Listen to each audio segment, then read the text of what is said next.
This is a great background video, but actually I'm here to show you this embedded SoundCloud fragment. It's a comment of one of the students of this university. It's only 12 seconds and it's very easy to listen to.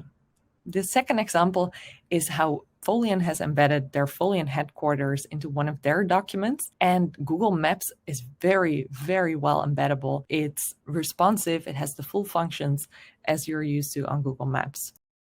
Here I've pre-added the HTML that I did get from Google Maps to show you how to add our Foleon office in New York to this Foleon doc.